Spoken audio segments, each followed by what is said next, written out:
Good evening. I am Dr. Naveen Kumar Venigalla, consultant neurologist at Kamini Hospital, Vijayawada. Today I will be discussing about brain stroke or cerebral paralysis. So it's a major non-communicable disease which is affecting today. After heart diseases, this is going to be one of the major cause of morbidity and mortality. So there are two types of brain stroke. One is ischemic stroke, which affects about 70% of people, and hemorrhagic stroke, which affects about 30% of the people. So what happens in brain stroke is because due to changes in the circulation to the brain, the patients can have ischemic stroke where there will be reduction in the blood circulation to the brain. Or in hemorrhagic stroke, they can have friable blood vessels which suddenly rupture and which can bleed, resulting in a paralytic attack. So basically, coming to the etiology, brain stroke happens because of important risk factors such as blood pressure, high BP, diabetes, smoking, alcohol consumption, and it can also happen due to genetic factors, and it can also happen due to underlying cardiac problem. So people who have undergone bypass operation or PTCA, stenting to their coronary vessels, they also can have brain stroke. And due to genetics is also one of the important factor resulting in brain stroke. So there are different causes, etiological factors for brain stroke. And most of the people, they are aware of chest pain, they will go to a cardiologist and immediately they will take the treatment. But in the case of brain stroke, it's not like that. It can manifest in different ways. Some patients will present with weakness, facial weakness, speech disturbance. Some patients present with sudden weakness of one half of the body. Some patients present with numbness affecting one half of the body.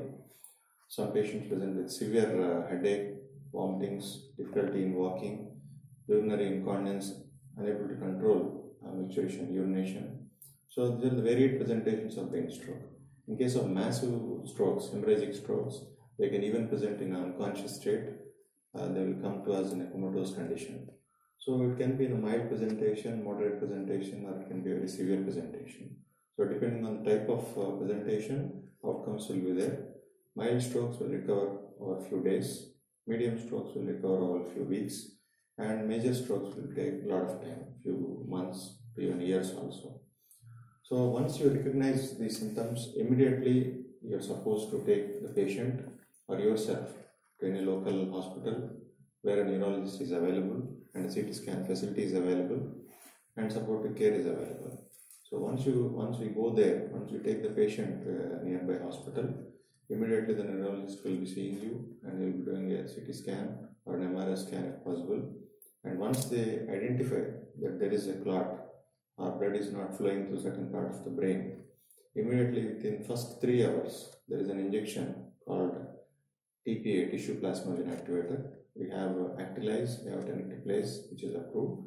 So both these drugs can be tried in this patient within the first 3 hours, and it will give you a cure, complete resolution of symptoms in about 50% of the patients. Suppose if you give treatment for 100 patients, 50 patients will recover completely, and in the remaining 50 patients, you can at least stop the progression of the disease.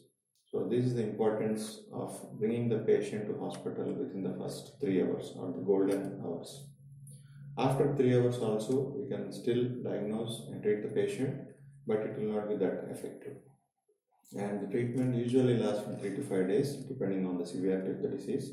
In case of severe strokes, even we will go for decompression craniectomies, where we try to cut the bone, skull bone, open the brain, and reduce the pressure inside the brain.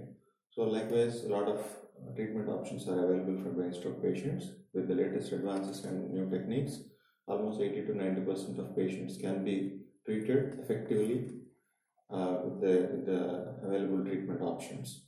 However, in spite of all the treatment, about 5 to 10% of the patients suffer. They will be bedridden for a few months and it becomes a lot of burden in the family. So those patients who are not able to move, who are bedridden, all those patients will benefit only with physiotherapy in the long run.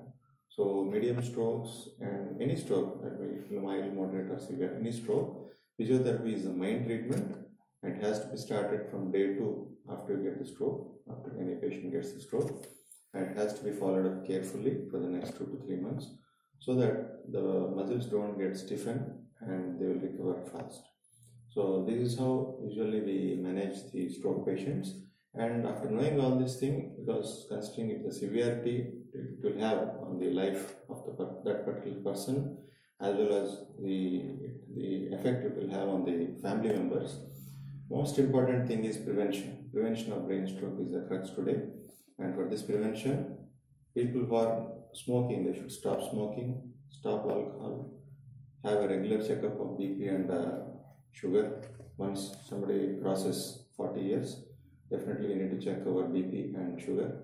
If the BP is there, we need to take medicines. If diabetes is there, we need to take medicines. And should practice exercise regularly. 30 to 40 minutes of exercise daily goes a long way in controlling the stroke, preventing the stroke. So prevention is the main thing, and if you are able to do all these things, definitely 90% of the times you will be able to prevent brain stroke. And even if you get a brain stroke, early symptoms if we can recognize, and within 3 hours if we can go to the nearby good hospital, definitely brain stroke can be completely cured and prevented. Thank you.